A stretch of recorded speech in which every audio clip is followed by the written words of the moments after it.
is he doing good in school? She goes, he's getting better. And it's just like, oh, I was a terrible mother. And Leanne goes over to her and consoles. She's like, you were a terrible mother. But don't worry, I'm saving him right now. And it's like, would you like to see him sometime? And she's like, no, don't let him see me. Not like this. Not like this. Hello, and thank you for checking out the video. I just want to let you know that I not only create content on my YouTube channel, Class in the Glass, but I'm also on Twitch, where I review movies, cartoons, and TV shows live, while also playing single-player games and multiplayer games. I also have a Patreon, where subscribers have access to hundreds of video and audio commentaries for films and cartoons, as well as podcasts and videocasts. In the meantime, thank you again for watching, and enjoy the video. You're changing that boy's life. No, he's changing mine. The Blind Side. Again, hope you're all having a very nice afternoon and evening. But we still have a whole mess of stuff to get to on the stream. We've been streaming for an hour, Chad. We still have to do my review for The Blind Side. Now, the reason why I'm doing my... excuse me. Hold on. Oh, sorry. Just checking something. Thought something popped up. I was like, oh, no. Everything's fine. Everything's fine. But the reason why I'm doing a review for The Blind Side, chat, for those that know, it's popped up again in the news recently for, one would describe for all the wrong reasons, but others probably describe for all the right reasons. And this recording, chat, August 2023, Michael Oher, who the film is partially focused on, has filed a lawsuit alleging that Leanne and Sean Toohey, who are the people that allegedly helped him throughout an earlier part of his life, never actually adopted him at all, but instead created a conservatorship, which gave them legal authority, basically, to make business deals in his name. And he's alleged that since they are his conservators, they were able to strike a deal that paid them and their children millions upon millions of dollars in royalties from books, adaptations, and mostly the film, The Blind Side, which is based, allegedly, quote unquote, on his life. And he received absolutely nothing from this movie, chat. And he's suing them. He believes that he is owed between like $60 and $70 million. Now, you know, I also wanted to review this film for just a very long time because, yeah, this movie was a commercial success when it was released in 2009. It was one of the most commercially successful films of that year. It received several accolades, from different organizations. It was nominated for Best Picture at the Oscars. It won Sandra Bullock, Best Actress, but it did receive mixed reviews from critics, but it did perform well. But since that time, I think... the film's reception has soured. I think people's thoughts on this movie have soured over time in other films like this because, one of the big criticisms of this movie was that this film was just, promoting and showcasing, the white savior trope that we have so often seen in film since, its inception, over 100 years ago, Jeff, for decades upon decades and decades, in which you have a white character that has to help the downtrodden black person who can't help themselves. And, it's that type of cinema that now I don't speak for black people. They are not a monolith, but, I have heard that is, and I understand. Seeing that image of yourself constantly on whether it be the big screen or the small screen is very frustrating and can be very sad, especially when it's like, well, I want to see myself as a hero. I want to see myself doing this or that. Why do we always have to be presented like we're struggling or we can't help ourselves? And I'm like, yeah, I get that. that would be very frustrating, disappointing. And, Hollywood for the longest time, and they still do this, but, they only seemingly greenlit films that featured predominantly, mostly black cast in such a way where they mostly had that, where it only had like predominantly black cast but portrayed them in these situations where they would struggle as slaves, or they live in neighborhoods where they weren't able to better themselves. Like, this has been a thing that's been criticized for so long. And I thought, I was like, hey, this, since the movie's back in the news again for all the right or wrong reasons, I figured it would make for a very, very interesting review. But again, for those that don't know, this is based on a true story, quote unquote, in which a very rich, affluent family, Southern family, the Toohey family, pretty much takes care of Michael Oher, who was a homeless, struggling black student who had a lack of education, had a lack of a familial structure in his life. And they basically, raised him in his late teens, and later on he found success, and he, in college, and he then later was recruited into the NFL. He's a first draft pick, for the Ravens, and he has since found success. But, now all this stuff has started to come out.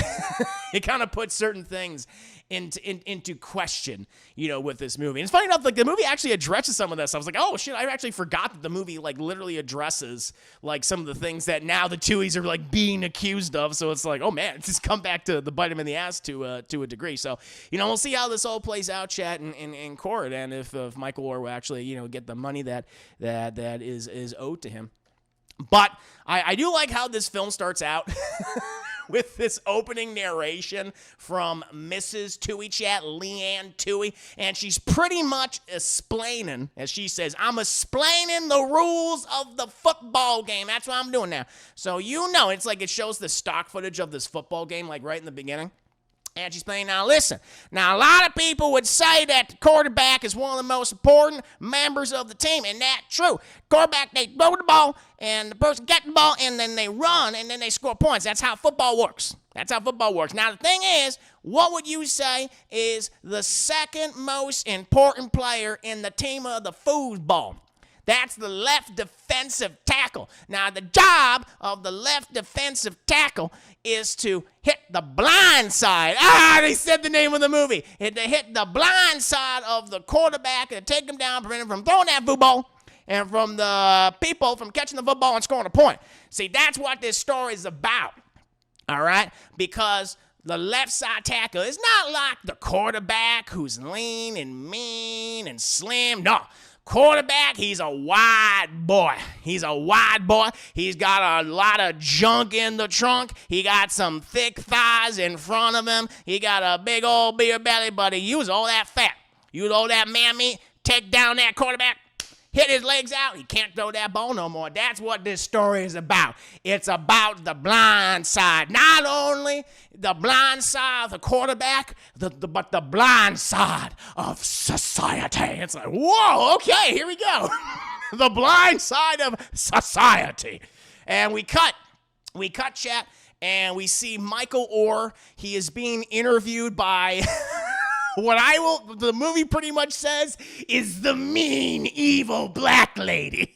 He's being interviewed by a mean, evil black lady who believes the Tooheys don't have Michael Oher's best interests at heart. And I'm thinking, like, maybe you shouldn't present her as the evil black lady. Maybe she's actually kind of the hero of the movie. And her job is to figure out, it's like, listen, Michael, I think these people have been manipulating you and have given you all this stuff and helping you with your education and giving you this car that you crash later on and all this so they can put you in their alma mater so they could reap more benefits from it. And he's like, Can I go home? I don't understand big word you say. What does that mean? And listen, chat, they present him like an idiot throughout so much of this movie. Like he can barely function like throughout this film. Now I'm not saying that, Michael Oher didn't struggle, of course, in his life and everything, but my God, the way in which they present this kid in this film, it's just like, come on. It's just sad. He's like, can I go home now? She's like, no, Michael, we need to figure this out. I need to figure out if the Tooheys are manipulating you.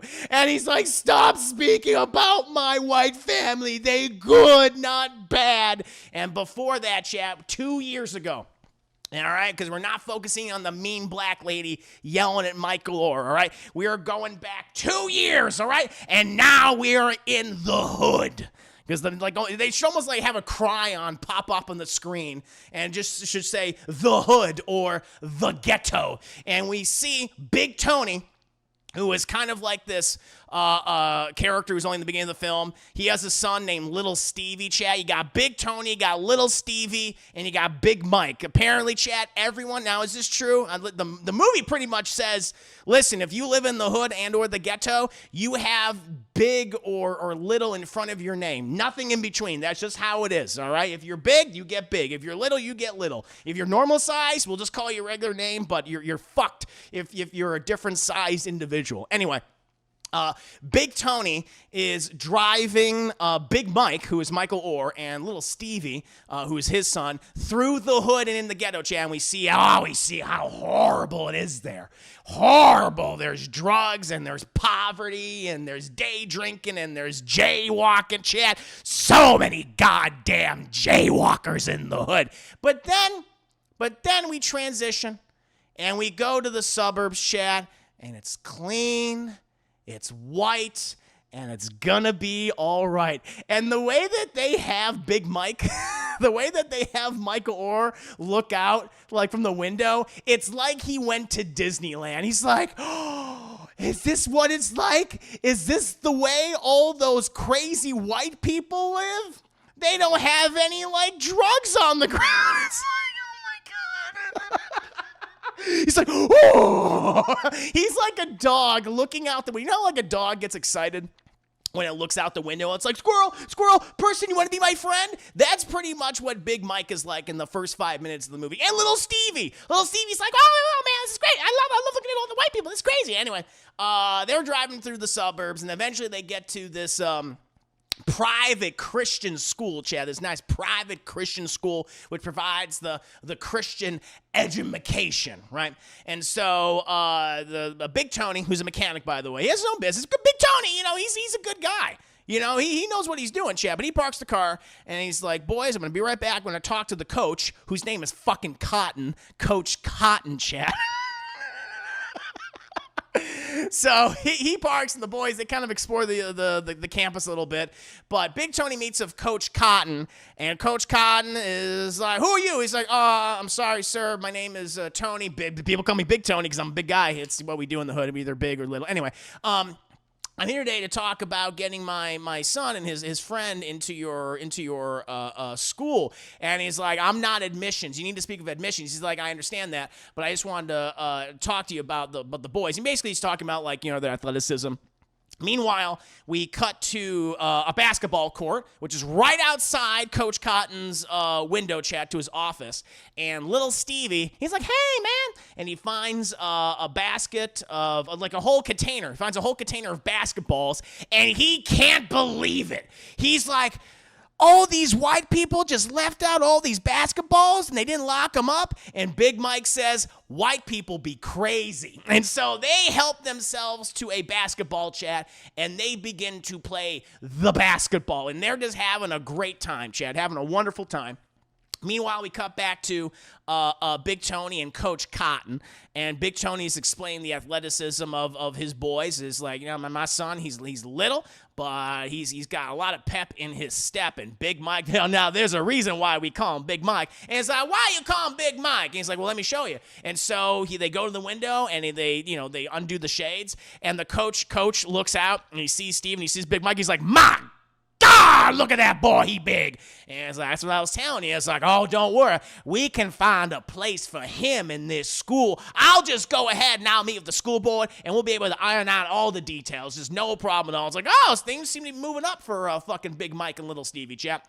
We then cut to Coach Cotton. He's talking to the school board, and the school board's like, yeah, we can let Little Stevie in, but Big Mike, like, he has no, like, records. He barely has any records. Like, he doesn't even have a name, like a last name. We have Big Mike. That's like, that doesn't make any sense. And he's like, his name is Big Mike Oher, and Big Mike's nickname is Michael Oher. That's what he is. And it's like, okay, that's great, but the thing is, like, his GPA is like a 0.7, all right? It's not even like a 1. It's like, it's under a 1. And, you know, he needs to maintain his grades even to be at this school.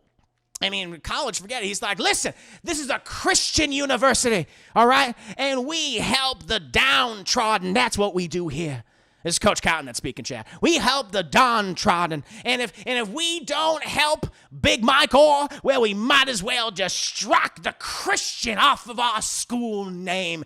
Everyone's like, okay, fine, he can come, whatever. And so we then cut. And, but little Stevie's just out of the movie at this point. We don't know what the fuck happened to Stevie. I guess he's having success at school. We have no idea. Oh, and plus, the coach basically says, and we can make so much money off of his black ass. And it's like, yeah, I figured. That's what you'd say. Anyway, we then cut, and it's now Big Mike's first day at school, and he's scared, chat, because he's never seen this many white people before. He's like, I see white people.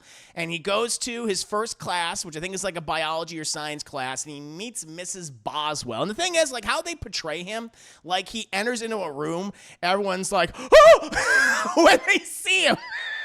Like every time he walks in the room, it's like almost everyone's reaction. It's like they go, oh God. It's almost like the music should be playing like,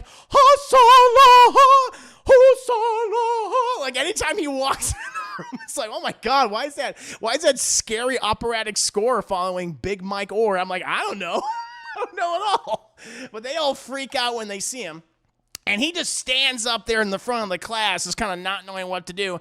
And Mrs. Boswell's like, oh, we have a seat for you right here, Big Mike. And he's like, thank you. And they sit him down, and everyone's like snickering at him because I guess he's big and black. And it's like, that's hilarious, apparently, at this school, chat. Being a big black man, it's a hoot. But Mrs. Boswell, she passes out like, all right, we have a test for you. And everyone's like, no, fucking test.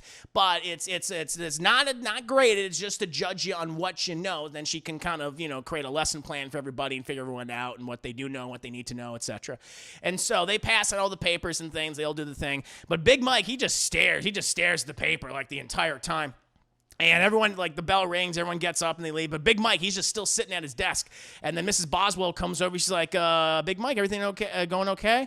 And he's like, can I go now? And she's like, yes, that's what the bell means. It's like he doesn't know what a school bell means, Chad. And he's like, okay. And he gets all his stuff and he leaves. And she collects his paper, but nothing, he didn't answer a single question. It was multiple choice, fill in the blank. He has none of that in him, like no questions answered whatsoever on those pages. But then she turns the test over, and it's this children's drawing of like a little boat.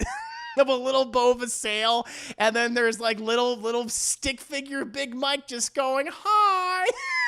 And she's like, oh. After that, oh God, it's just I can't believe it. It is ridiculous. So she goes and she speaks to the other teachers, right? And the teachers are all like, listen. I don't know why they dropped him in our classes just for the foosball. All right, like he doesn't participate. He doesn't answer any questions. He doesn't work in any of the papers or the homework at all. Mrs. Boswell, the thing is, she says, I find him to be a very nice boy. And they're like, why? And he can barely even read or write. He's like, you're a liar. He can read and write. Because I found this crumpled up piece of paper in the trash that I guess she knew that he wrote, and she reads this letter, and it's like almost like a fucking poem, chat. It's like, all I see is white. I see white walls. I see white books. I see white people, and the white man tells me what to do, but I choose not to. Why should I do this homework when they don't believe in me, etc., etc.? I don't know, it makes all the teachers like feel bad, right? And one of the teachers, the one male teacher, is like very snarky, and it's like, and how many misspellings does it have? Miss Boss is like, oh, you're mean.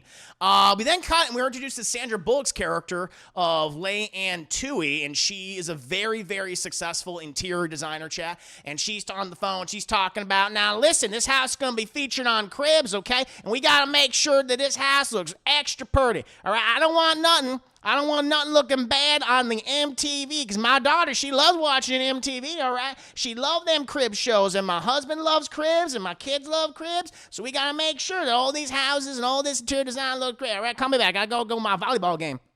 And so she hangs up, and her daughter, Lily Collins, that's not like her last name. Her daughter's name is literally Lily Collins. So they go and sit down. They watch the volleyball game, yay. But they notice the husband at the end of the game. Good old Sean, Chad, and then in this family, like, Leanne, she very much wears the pants. But Sean, he notices poor, sad Big Mike sit in the stands. And after the game, we just see poor Big Mike just collecting all the popcorn. Just, all the discarded popcorn, Chad, because that's the food that he has. That's the only food that he has. Because earlier, Chad, remember Big Tony, who was helping him out, and he's like, he's not my son, but he's the friend of my son, and I want to make sure he's doing okay, so I want to get him in this school. It's like Big Tony's kind of like the unsung fucking hero of this movie, Chad. Like, he really helped out. Now, the problem is Big Tony got a bitch of a wife, and his wife's like, he can't stay here anymore because he's been sleeping on the couch. He's too goddamn big, and he broke the fucking couch. And Big Tony's like, we can't kick him out on the street. She's like, yes, we can. And so they kicked out fucking Big Mike, chat, which is like, Big Tony's a good guy, but Big Tony's wife, bitch. Not a fan of her, chat. Anyway, we then see just Big Mike, in his life. And his life is just kind of sad, chat. Like, he's going around. He seems to be homeless. He's picking up food out of dumpsters. He's eating it like a wild animal. I don't know, like a wild animal, chat. He goes to like a laundromat at one point, and he can't afford to do. He has one shirt. He's got one blue polo shirt, chat, and he's got like one pair of jeans, and that's it. That's all he has, and like no one likes him. Everyone says he smells, and it's just like, oh, man, this poor kid. He's trying to read the books, but he can't read books, and he's just like, he hates it. And there's this hilarious scene where it's like the next day at school, and he wanders onto a playground filled with little girls, little white girls, chat.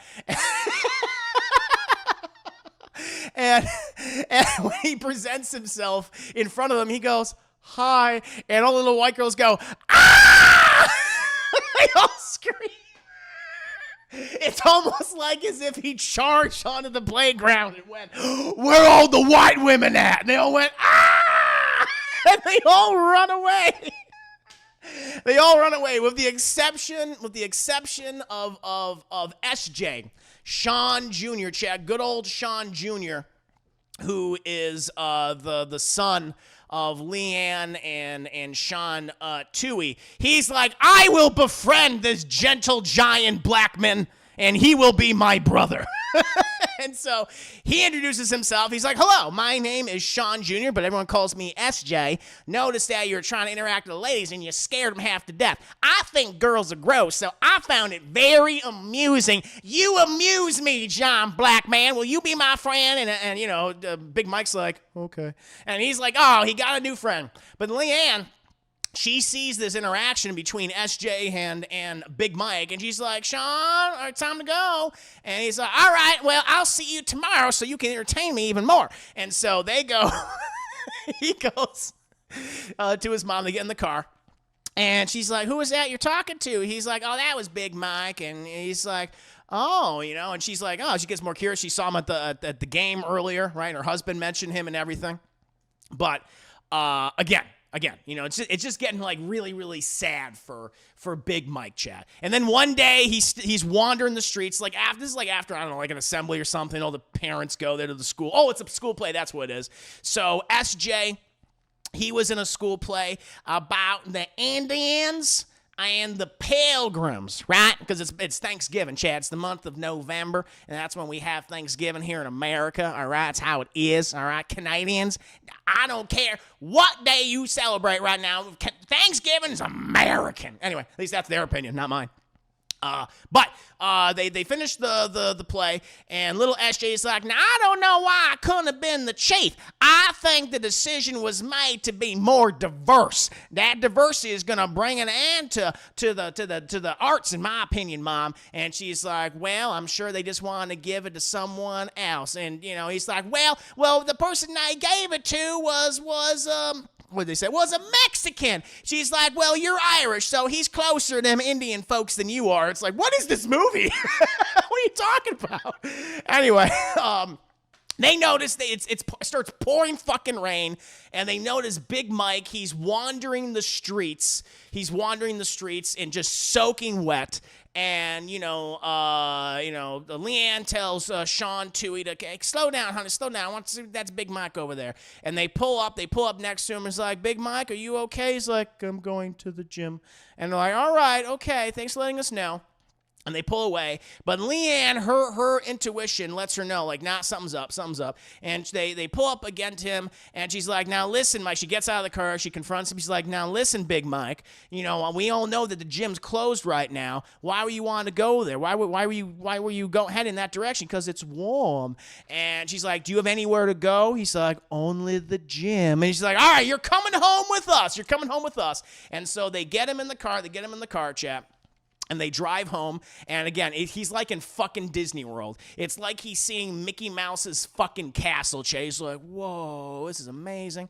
And they pull up, and we enter inside the house, and we have the daughter, like Lily Collins, chat, they go back. Sometimes they call her Lily. Sometimes they call her Collins. And I'm like, who is this Collins person? I thought it was another character, like, in the movie. I had no idea it was the same person, Chad. I had no goddamn clue. Anyway, they go inside, and Lily has apparently covered her entire fucking face in guacamole, and I can't tell you why. And so when they all enter the house, chat, Lily turns around. She's like, why you got that big black fella with you, Mom? She's like, well, this is Big Mike, and he's going to stay here for the night. And I'm sure Big Mike was just thinking, why does she have guacamole on her face? Guacamole don't belong in the face. Guacamole belongs in your tummy. You know what?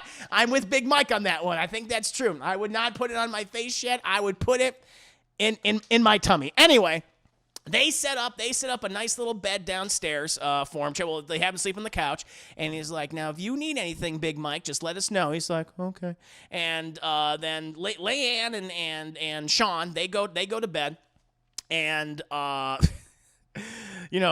Sean's like, oh, it was really nice for you to have him stay the night, Leanne. She goes, yeah. And he's like, he's only staying the night, right? She goes, I mean, maybe a few nights. He's like, Leanne, we can't adopt ourselves a giant 7-foot-tall black man. And she's like, well, why not? I think it'd make a nice story. Now, as long as he doesn't steal nothing from downstairs, I'm sure it'll be fine. And she literally says in the movie, I hope he don't steal nothing. And the husband's like, we'll see in we'll see in the morning if he took anything. And then they snuggle, and then eventually it's the next morning, and Leanne, she goes down, she's all dressed up, she goes downstairs, she's like, Big Mike, and she probably assumed like, oh, everything would be like really messed up down there, he would have stole stuff. She's like, no, matter of fact, Big Mike, since he's been living at the laundromat for so fucking long, he knows how to fold clothes properly, chat. All of the sheets are folded, even the fitted sheets. She gave him a fitted sheet, and he folded that shit, and it's immaculate. And she doesn't know where he is, and she goes outside, and he's halfway down the driveway, and thinking like, oh, the driveway's short. No, their driveway's like a mile fucking long, chat, and so it took him all morning to get halfway there. And she's like, Big Mike, where are you going? And he's like, well, I just wanted to thank you for letting me stay with you. And she's like, well, where are you going now? And he's like, he doesn't know. She's like, well, do you want to spend Thanksgiving with us? And he goes, that would be nice. And so they haven't come back inside.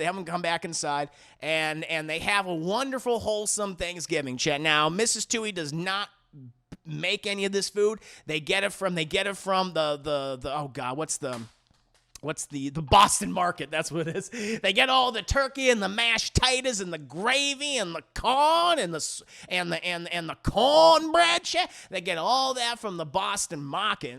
They enjoy a nice scrumptious meal. The thing is, though, the Toohey family usually they just all sit around on the couches and chairs, and they will be watching the foosball. But the thing is, Miss Toohey, she wants to spend it as a family, especially with their new guest, Big Mike. And so they all sit at the table, and they have a nice family dinner chat, and they're asking Mike all sorts of questions. Later on, after, the Thanksgiving, Leanne, she's like, well, Mike, let me at least drive you home. Do you live with your mother? And he's like, Do you live with your grandmother? He's like, And she's like, listen, Mike, we can do this the easy way or we can do this the hard way, okay? And he's like, And she's like, I guess we're doing this the hard way. And so eventually, Chad, they go to the hood.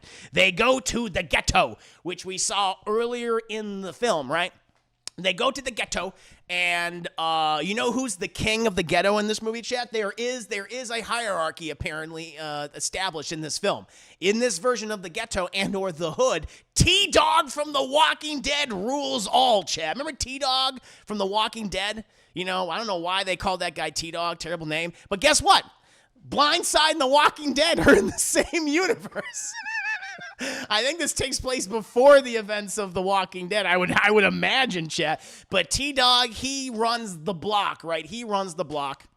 And he can't believe his eyes that Big Mike, big old Big Mike, is with this fine white woman, as he says, chat. And they pull up the car. And Big Mike, because basically she's like, well, go talk to your grandmother if it's okay if you can stay with us, because he says, well, my grandma doesn't have room, et cetera, et cetera. So he goes and he walks, and T-Dog's like, yo, what's up, Big Mike? What's up, man? What's up, my vampire? You doing okay? Who's that fine piece of ass you riding with? That's what he says. And then there's this other character that they weirdly focus on who looks at Big Mike and goes, hey, man, how you doing? And you're just like, well, why was that?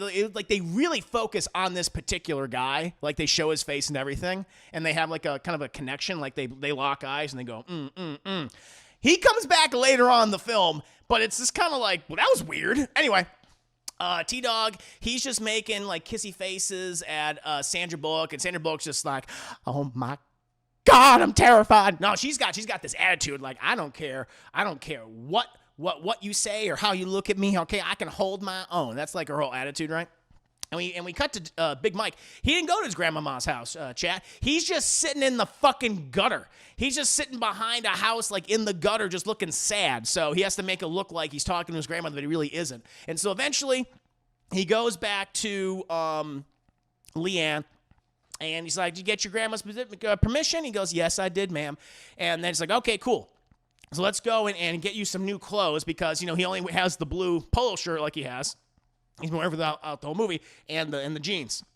So they go to the big and tall store, Chad. The problem is, Chad, they don't have his size at the big and tall store because he's so goddamn big and tall. They go to the section for him, and it's like 2 racks of clothes. And, Leanne, Sandra Bullock's like, this is all you have? This is called big and tall. And the owner has a pretty good line. He's like, yes, it's big and tall, but looking at him, you need bigger and taller. Good day to you. But she's like, I said good day. And so he moves. And so they're like, all right, well, we'll just go ahead and see what we can find for you. And so she's like, picking out stuff for him. He's like, She's like, how about this? He's like, And she's like, what about this one? And then he picks out something for himself. And she's like, really? He goes, And so what he picked out was this giant, just children's striped shirt, chat. He looks like, it looks like from something from Fat Albert or whatever. Just the overall design of it. It's just like, oh my God. Yeah, I'm wearing this stuff. And so he loves his fucking giant striped children's shirts. Like that is his aesthetic in this movie, chat, for the most part. After that, we then cut to Leanne and her friends. I call them the Buzzard Women. Because the filmmakers are like, okay, we want Leanne to have like her little white friend group, right?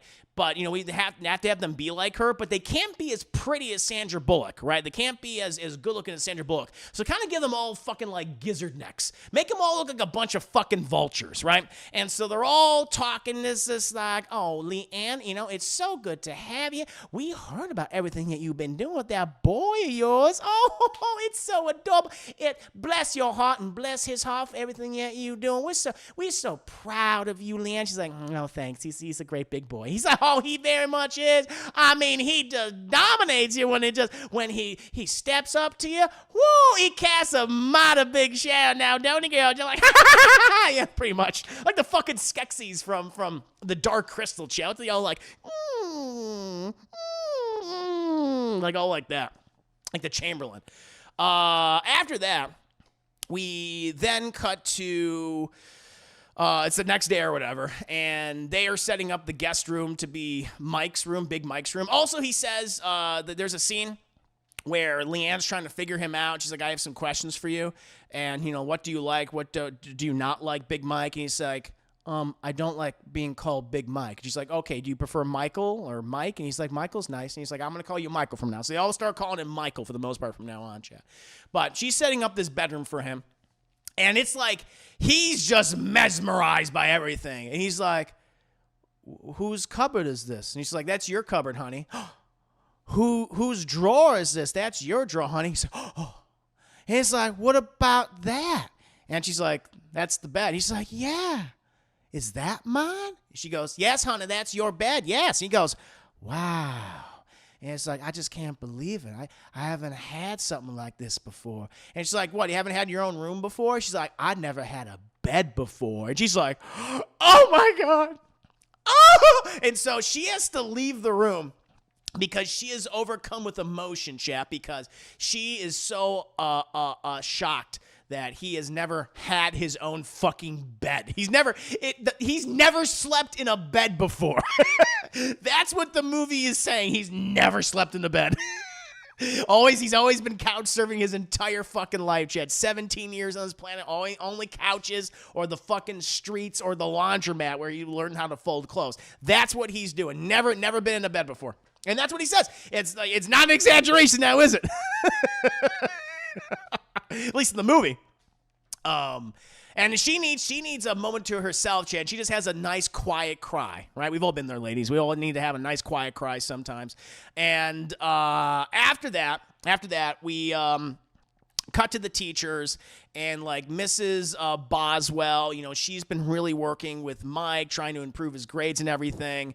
And the other teachers are like, okay, we'll get on board and we'll be more hands-on. Except for the one guy, there's the one male teacher who's like, fuck him. Okay, I'm not going to help him more than any of these other students. Everyone deserves, the same amount of attention from me. I'm not going to make any special cases. But all the other teachers like work with him and help him in the learning process, chat, right? And his grades start to steadily improve over the time. Eventually, they take him out to like a restaurant, and Big Mike, he looks through like a window, and he's like, oh, like he sees a fucking ghost, like he got spooked. And he goes inside because there's this waiter. There's this waiter or the busboy who's working there. It's a nice restaurant too. He goes inside and he taps on the shoulder of the guy, and the guy goes, and we don't hear any of the dialogue because it's behind because as we all know, Chad, glass completely mutes all sound. No matter what it is. It can be, shouting, it can be loud music. Glass mutes all sound, Chad. It's impervious to fucking sounds, right? And so he goes in there, and he's like, and the guy's like, and so it's like, oh, what happened? What's going on in there? And then eventually, we then cut to the car, and Leanne, she asks, Michael, who was that other black man you were hugging? He's like, that was my brother. She's like, that was your brother? He goes, yeah. It's like, what? When was the last time you saw him? And he's like, let me tell you. And then he has like a traumatic fucking flash. He sometimes gets triggered in the movie, and he has like a traumatic fucking flashback where everything gets like the color palette just changes to dark blue. It's just it's like we're transported into a Zack Snyder movie, chat, where everything's gray and blue, and we just see these scenes of these kids crying and like a fight between like all these people and this one we can only assume like maybe it's his mother crying or something. He's like, don't take my babies from me. That's what happens. And then he snaps back. He's like, I'm sorry, I had a flashback. I just haven't seen him in a very long time. And she's like, oh my God, I'm so sad. And at this point she's like, well, I gotta help him. I gotta be the mother he clearly has never had. And so she starts treating him like he's like a toddler. They have story time. Like literally like she's reading like, Where the Wild Things Are to SJ. And Big Mike is also like under the covers, like listening to the story too. Listening to Where the Wild Things Are. Just like SJ. And him and SJ are just becoming the best of friends. Like SJ's like, that's my big black brother. I love him. And it's like, that's my white little brother, SJ, and I love him too. After story time, Leanne and Sean Sr. are about to start stooping. They're about to start fucking chat. But then Leanne, she can't stop thinking about Big Mike. And the husband's like, I don't really want you to think about Big Mike when we're about to have sex, okay? It kind of bothers me. And she's like, I just got so much on my mind right now, okay? I just want to make sure we give him the best life possible, Sean. And he's like, we will, honey. Can we have sex? She goes, yes, but I won't stop thinking about him during. He's like, oh, man. And then we just get a montage of him living with them the next couple of weeks, and then they have Christmas and everything. He opens up his presents. They take this picture, like the families that do the family Christmas card, and here's the picture. We're gonna send all of our relatives, right? And they send it to all the relatives. Well,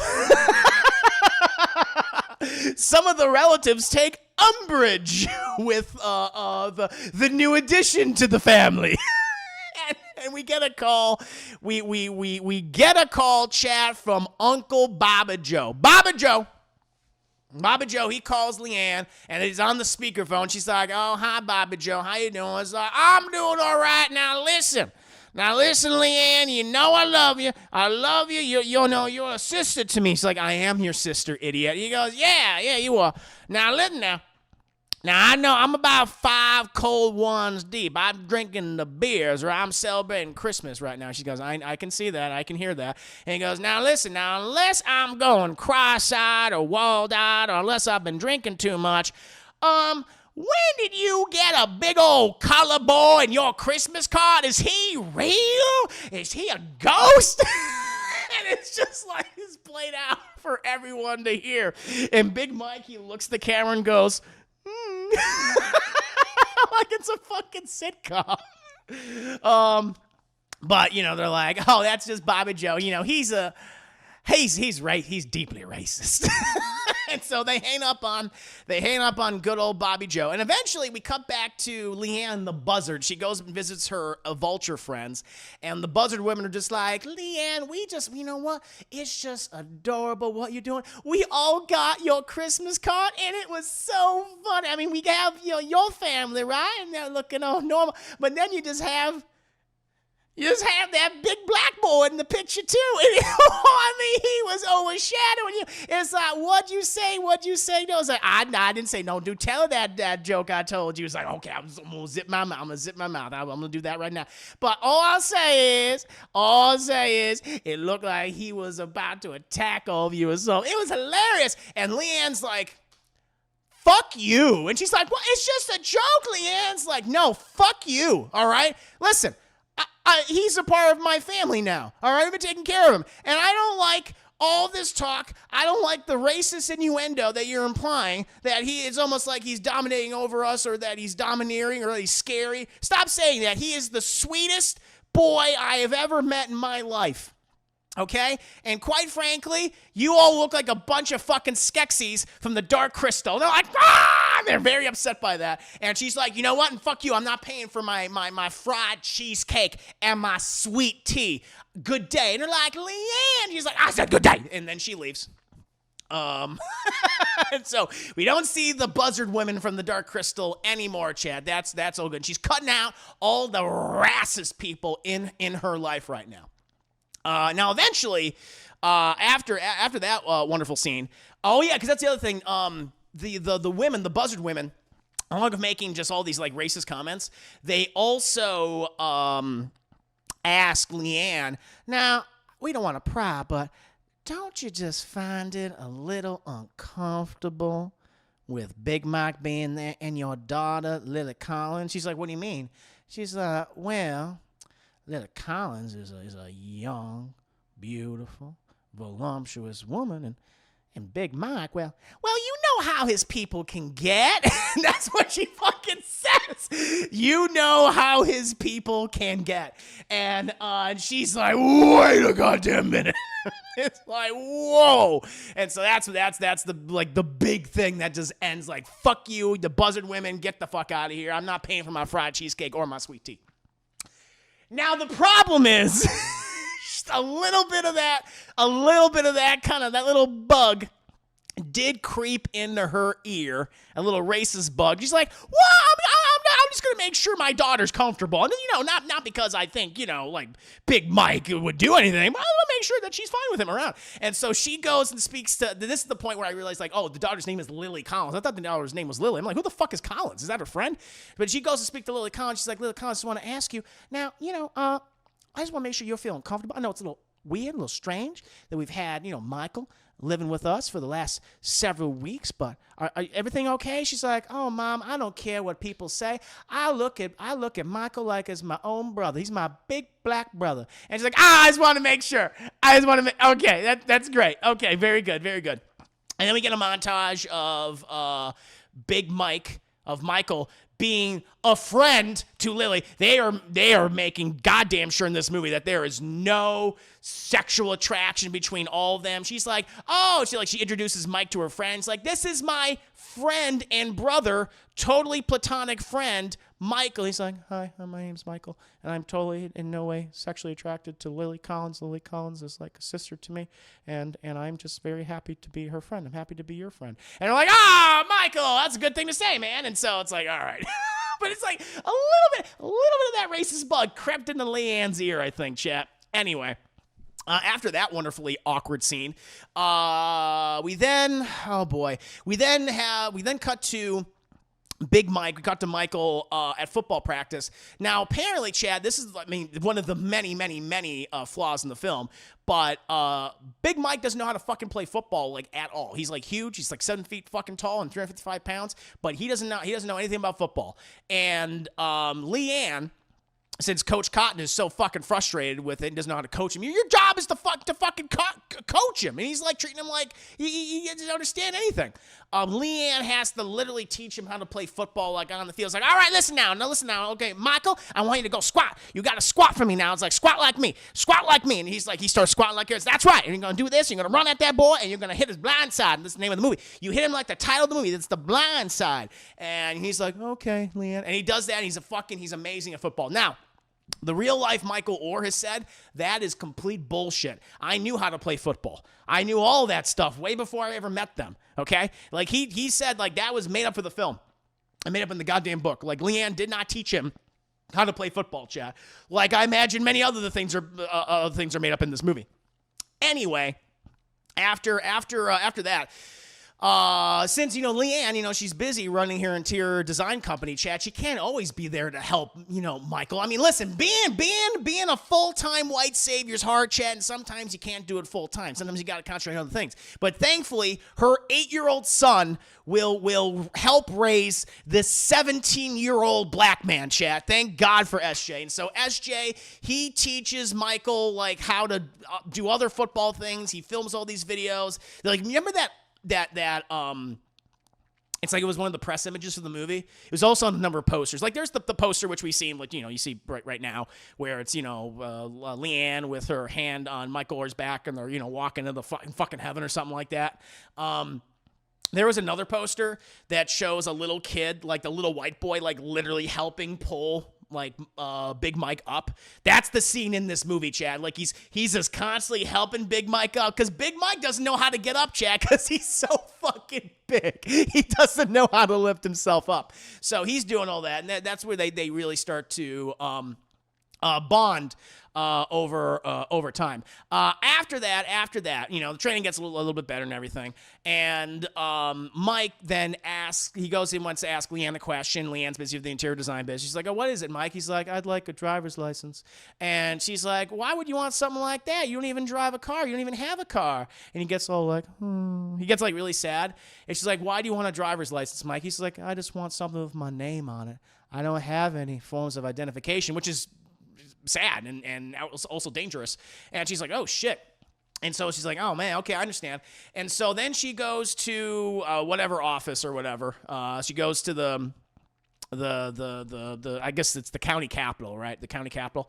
And she wants to make Big Mike. She wants to be her and her husband want to be legal guardians to Michael. The problem is, chat, like, they don't even have, like, his name. Like, they have absolutely no records of him. Like, Michael Oher, that's not even his real last name. And she's like, what the fuck? And so she goes to, I think, eventually the police station. trying to find like any information on him, and she talks to this police officer, provides information on his mother, and you know, he was removed from her. We find out that Michael was removed from her home when he was like around like 7 or 6 years old, and everything. And she's like, do you have her location? Does she even know where Michael is? She's like, and the officer goes, yeah, I don't think she knows where any of her kids are. She was like, oh, does she have multiple kids? It's like, yeah, we lost count at 10. She had 10 other fucking kids, chat. And she's like, oh my God, well, I want to track this lady down. And so conveniently, chat, the mom lives right next to T-Dog. And so she goes back to the ghetto. She goes back to the hood, chat. And she knocks on the door of, she's being catcalled by everyone there, by T-Dog and everything. But she finds Mrs. Oher, whatever name that she's going under at the moment, and she opens the door, and she's just again, she's been on the pipe. She's been smoking the crystal, chat. She's been smoking the crystal, and she opens the door like fucking. She goes like, yes, what do you want, sis? And she's like, hi there. I just want to talk to you about your son, Michael. He's staying with us.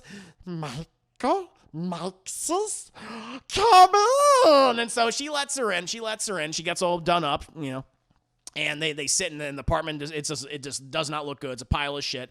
They all sit there. And she's like, listen, now I know that, when was the last time that you saw Michael? And she's like, I don't know.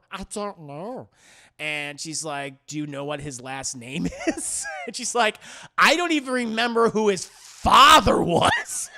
And Leanne's like, whoo! And then, Mrs. Oher, she's like, is my son being taken care of? And she's like, yes, we're taking care of him. Is he doing good in school? She goes, he's getting better. And it's just like, oh, I was a terrible mother.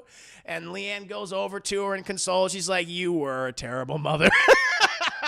But don't worry, I'm saving him right now. And it's like, would you like to see him sometime? And she's like, no, don't let him see me. Not like this. So after that wonderful moment, we do find out that his real last name, she thinks his last name is Williams. That was one of the many men that she slept with, Chad. It's like, all right, good. So the Tuohys become legal guardians to Big Mike, to Michael.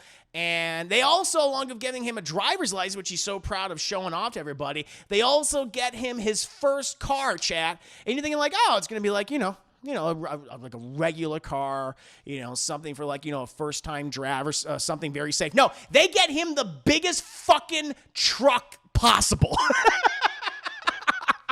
That's like 5 feet off the ground. Need a ladder to climb up there, chat. They buy him a goddamn monster truck. And of course, he's like, I want to go drive it right now. And little SJ's like, I want to come with you too, big brother.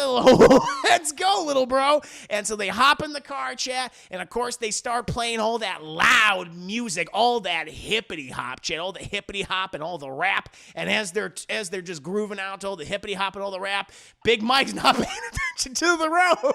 Not at all. And he goes, boom, crashes that car. Little SJ goes, ah! He just shoots through the fucking windshield. It's like, oh no. Oh God. And so after that, the Tuohys get a call from the police. And they have to go to the scene, or Leanne, she has to go to the scene of the accident. And thankfully, though, despite being fucking yeeted through the windshield, he wasn't. Sean is fine. Sean's just got a little cut in his chin, chat, a few scrapes, few bruises, but he's, for the most part, completely unharmed. Matter of fact, he's just enjoying all the attention he's getting from all the medical staff, right? And then Leanne, she goes over to and that's funny. Like the guy, the paramedic who's on there, he's like, yeah, for whatever reason, the airbag, like, he plus little fucking Sean was not buckled up in the seat, which is very dangerous. But being how little he is, because he's like 7 or 8, and he's already fucking scrawny as a goddamn twig. if the airbag, like they said, like, yeah, for whatever reason, the airbag malfunctioned and it released, but that shit would have fucking crushed him. That would have broken his fucking face. It would have torn his jaw off. He would be dead. He would be more of a meat pile than a little boy right now. She's like, oh my God. And then she goes over to Michael. And she's like, Michael's just like, like literally like head in hands going, like that, crying. And she's like, Michael, now this can happen to anyone. Accidents happen. It's not your fault. And he's like, let me see your eyes. Let me dry your tears. Let me dry your tears, my beautiful giant black man. And he removes his hands from his eyes, and my face is making water, Leanne. She goes, it's not. I know, it's fine. And then she notices his arm is just fucking ripped apart, Jack, completely ripped apart. And she's like, oh my God, what happened to you? And he's like, I stopped it. The big balloon. The big balloon was gonna crush him, and I made sure that big balloon wouldn't hurt him at all, Leanne.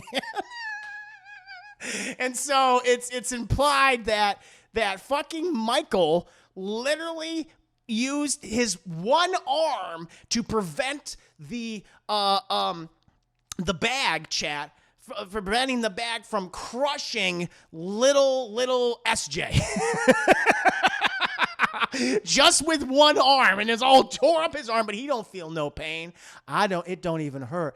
I just want to make sure SJ is fine. And as long as he's fine, then I'm fine, Leanne. And she's like, yeah, he's fine. She's like, my God. He's too dumb to feel bad. But he's like, pain don't hurt. For him, that's true. Pain don't hurt. He must be a big fan of Roadhouse. So probably a big mistake buying him a car, because he immediately crashed. That's all within like 5 minutes of that scene. Don't you cry, my giant meal ticket. Dry your eyes, but they make water. Anyway, he managed to stop the airbag. And Leanne continues to teach him about football and everything. We get this football montage, and, SJ's recording, like, all of it, chat, and it's, everyone's like, oh, wow, really interested in it. Now, they go to this certain town.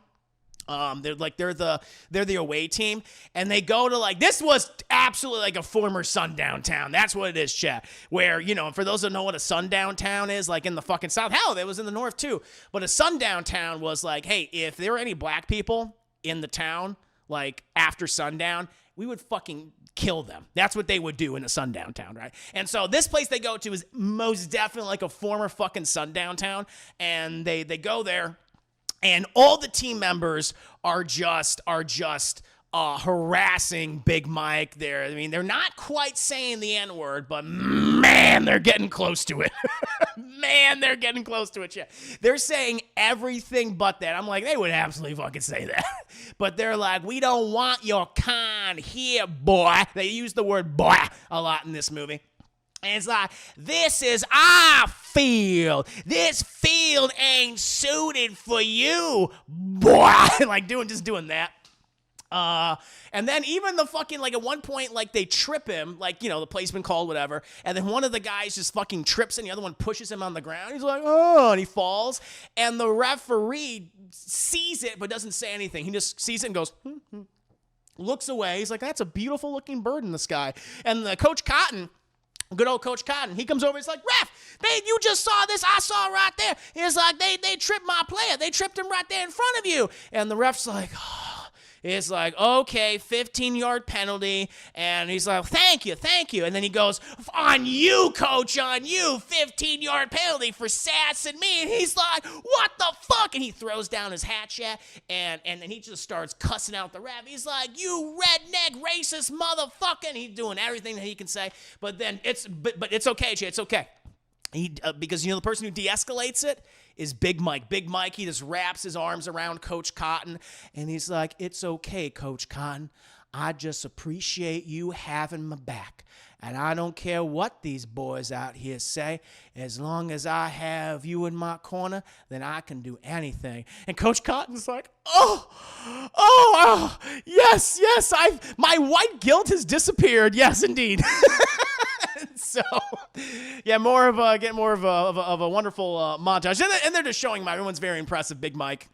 And Big Mike, he manages to tackle all the mean racists on the opposing football field, chat. And he definitely concusses one of them, and the guy, like, he can't really, breathe very well anymore, but, fuck him. Anyway, but the thing is, despite being really good at football, he still needs to get his grades up. Like, he's getting better. He's gotten over a 1 now. He's over a 1. He's like at a 1.7, right? Not bad. At least, for what he used to be. But he needs to be at like a 2. He needs to be like at a 2.5, right? Because at this point, they want to make sure that he's going to be like getting to college, right? Because all the footage is being shown to like all these different like universities, Chad, across the country, Florida and Alabama and Texas and Missouri and Mississippi. All these schools just want him, right? And they're like, man, that black man sure can tackle. And but in order to be like at those universities, you have to maintain a certain grade point average. And so Leanne enlists the help of Kathy Bates. Kathy Bates comes in. She's like, yes, hello, everyone. I am here. I will help educate your big black child.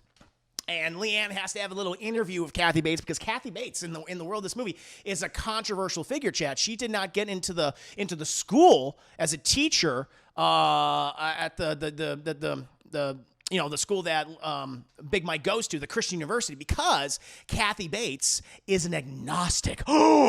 She is unsure of what is out there in the cosmos.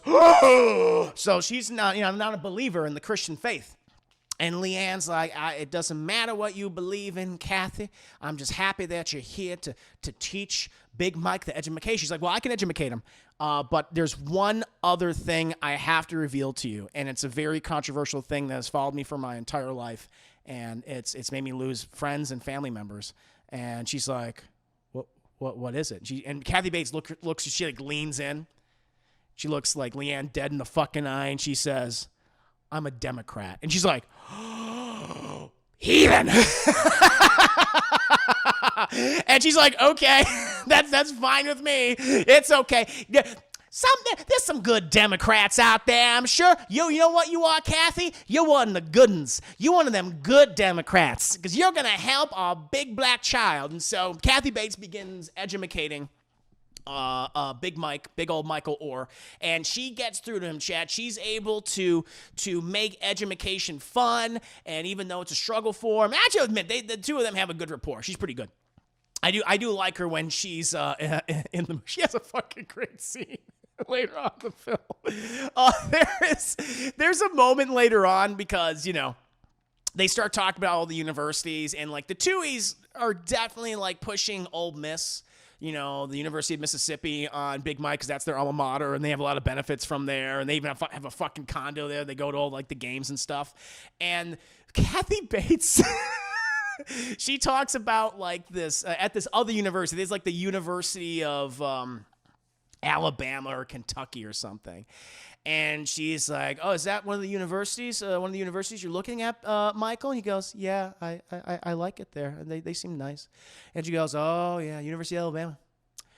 They're known for a particular program. He's like, what is that? She goes, it's criminal science investigation. He goes, what that mean, Kathy?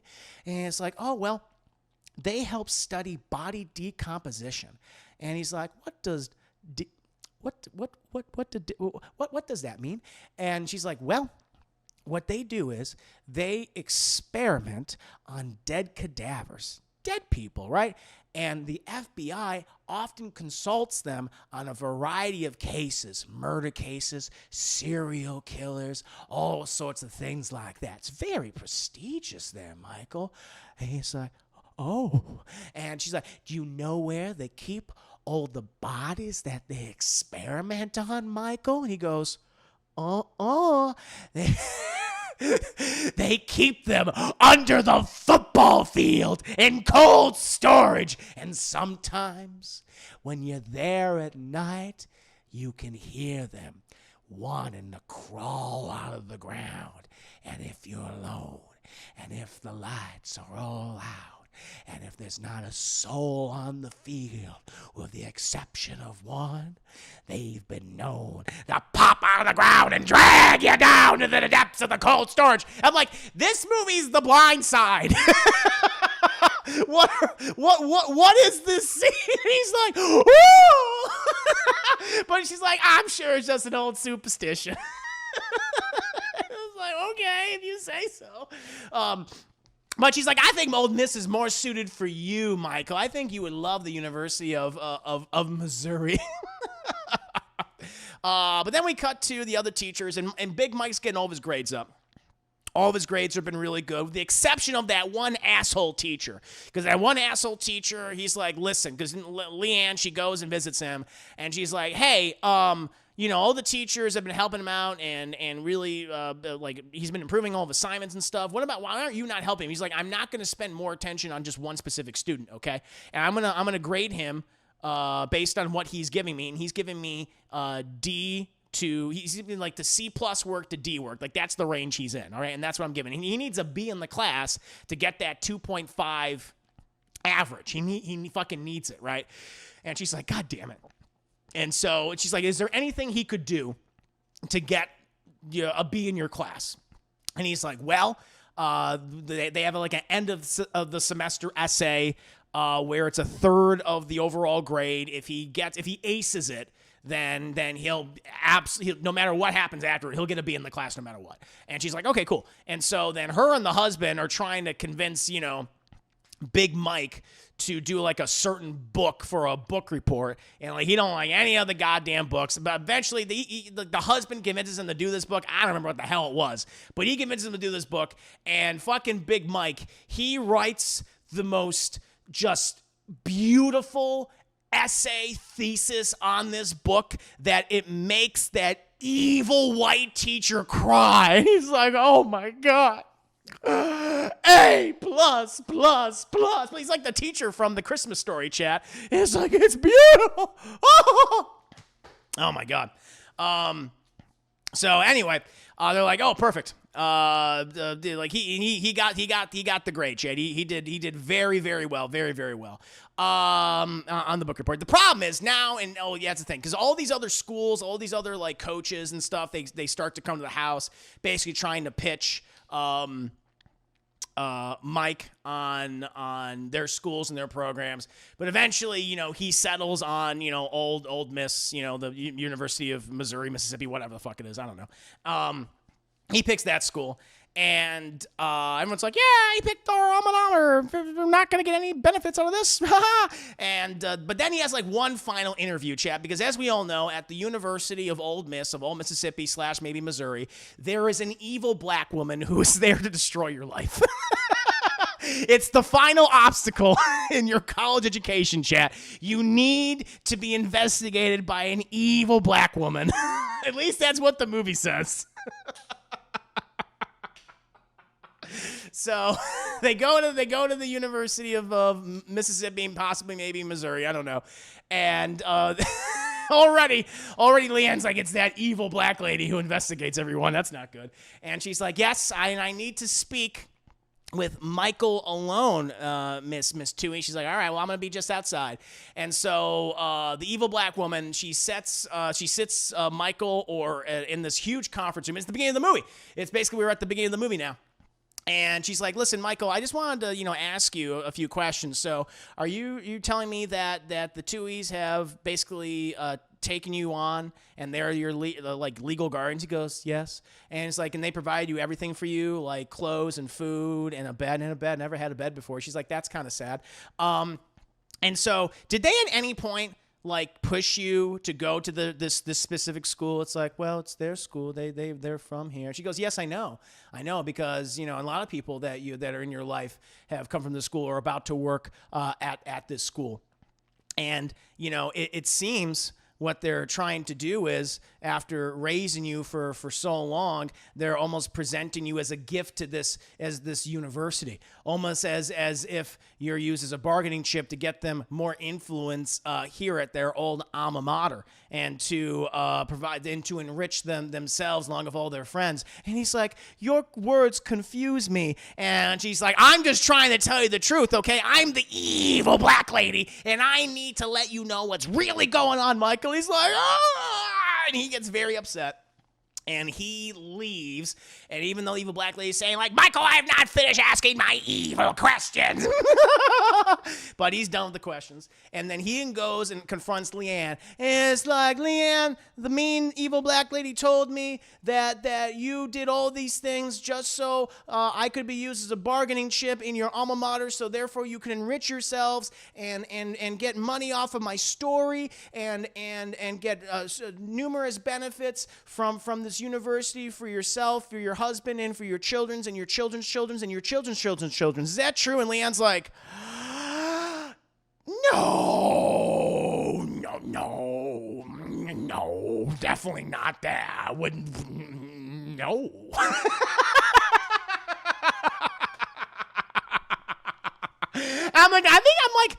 I think you did.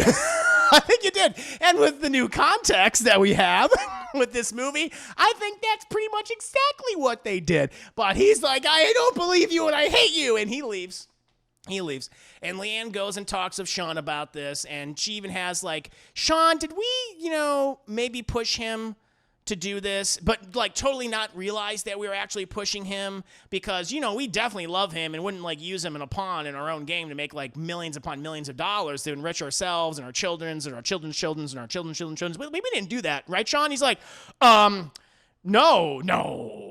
we love him. We love Big Mike. He's, he's big. He's black, so no. And she's like, I didn't think so either. I'm gonna go out and find him. And she's like, that's a good idea. Let him know that we love him and he's big. And so she leaves.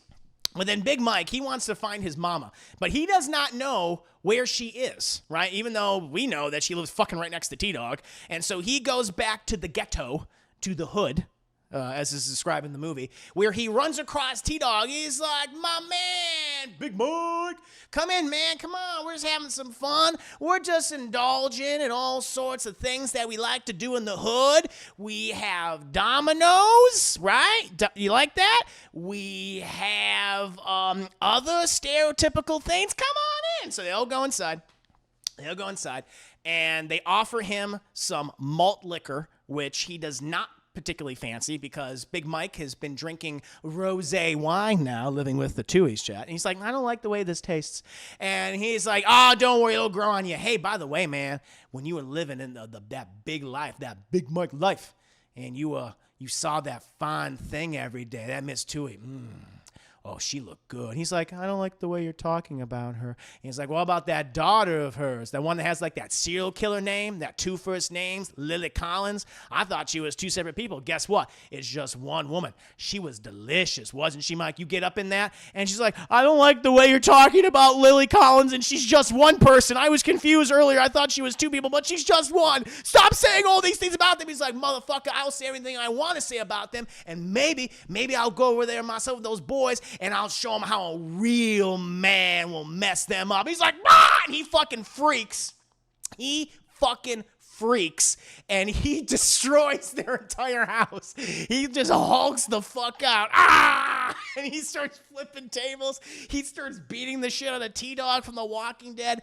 Everyone in the one guy who like did the hey man, I know you, and it's like, I know you too. They had that eye connection. He beats the fuck out of everybody who is just in his fucking path, gets their asses kicked, chat. And then Big Mike, he just yeets himself out of the fucking window, just takes out half the wall, just crying.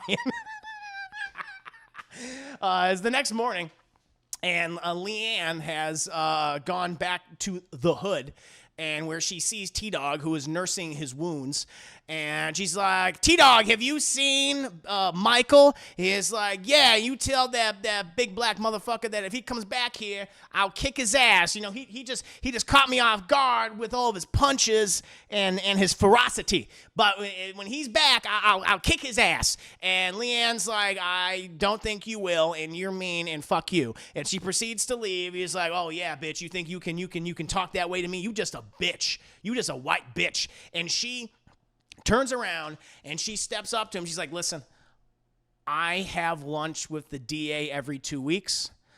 I am a proud supporter of the Second Amendment, and I have my license from the NRA, and I'm always packing. So if you want to fucking throw down with me, T-Dog, let's fucking go. And he's like, oh God. He's terrified, chat. He's like, okay, I'm sorry. He's like, that's what I thought. And then she leaves, and she drives away. And but she's like, where? Okay. She's like, I know a few things about Big Mike. His name is Mike. He is big. He is from the ghetto. He used to live at the laundromat.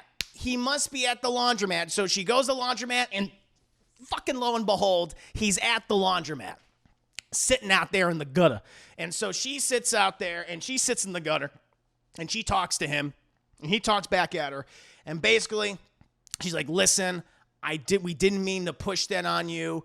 We just think of you as one of our kids now. You know how parents get, where they want what's best for their kids based on their own experiences, what they've gone through. And that's just what we went to that school. And so we're just used to that. And we because we were so familiar with it, we're comfortable with it. We thought it would be comfortable for you. And we just want to help you. And, we love you. And he's like, Leanne, I love you too. You're like my mom. And then they hug. Oh, and then they hug, Chen. And then they hug.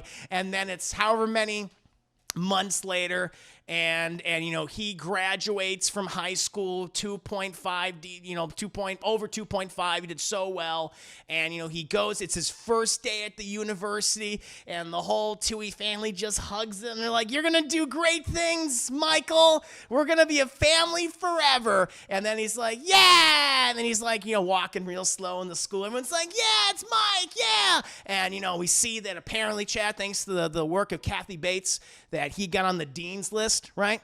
And eventually he joined the NFL. He was a first draft pick, chat, and he was picked by the Baltimore Ravens. And he had a successful life and a wonderful time living with the Tuies, except he didn't, because none of this is true. Because now it's been revealed that the Tuies did, in fact, most likely manipulate him and made up a whole bunch of stuff for their novel and also for this movie. And it was all lies. And they actually made millions upon millions, if not tens of millions of dollars off of Michael Oher. And Michael Oher is now suing them. And he has not received anything from any of these adaptations of his life. And that, my friends, is my scene by scene by scene by scene breakdown for The Blind Side.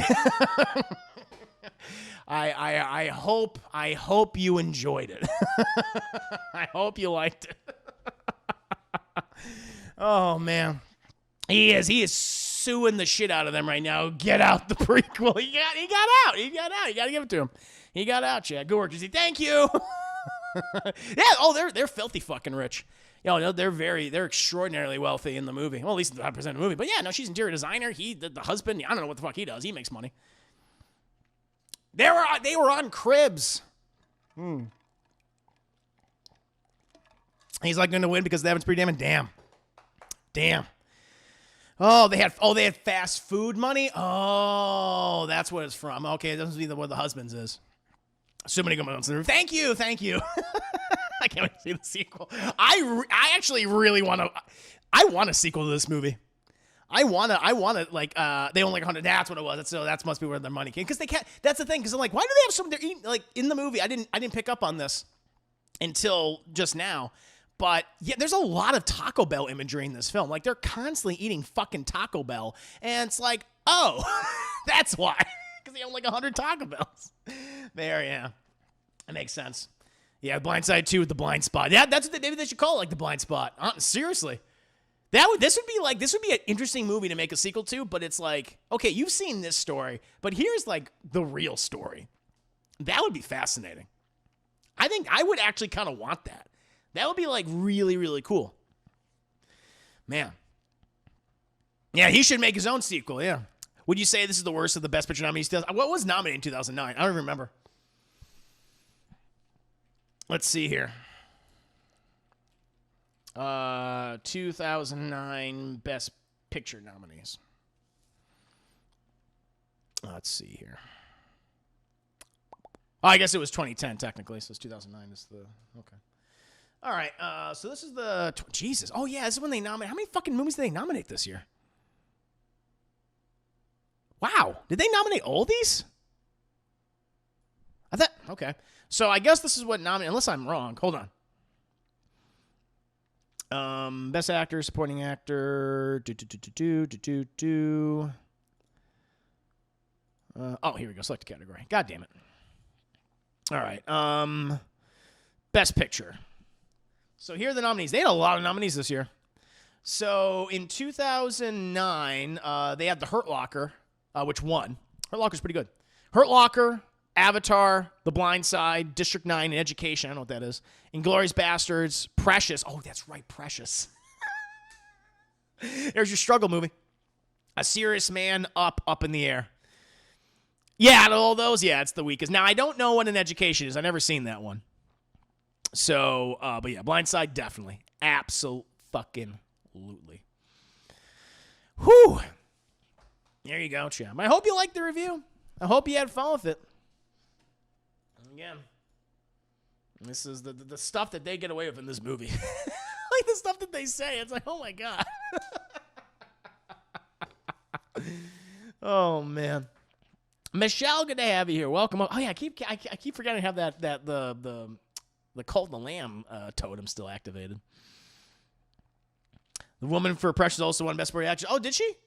Oh, the one for you mean Monique? Monique? Yeah, Monique won. Yeah, she was actually pretty fucking good in the movie though. I guess the khaki shorts are appropriate for this review.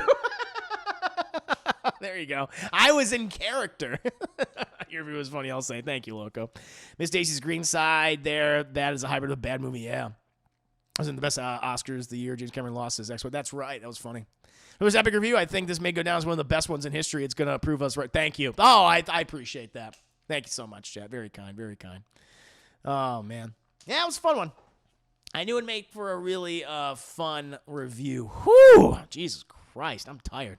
Oh, my Lord. That one took a lot out of me, Chad. Not going to lie to you. Oh, man. But I do hope you guys enjoyed it. You dirty birdies.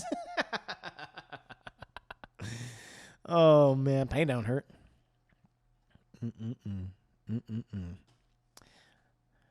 Lisa Hard Hands, thank you. Thank you so much. Oh, my Lord. Well, that shit, I think we can move on to some Hi-Fi Rush. Play some of that right now. I don't know what's going on with that game. I don't know. Some funky's going up where it's making it a little blurry when I play it. It might be in the settings. Could change it. Naya, why you bored? Naya's like, whatever. Oh, man. I can imagine all the screaming imitations. Oh, I know, right? Yeah, how many did I do? I did quite a few. I did bring up some of my oldens, like my Schmeagol for the mother. Oh, man. Christ.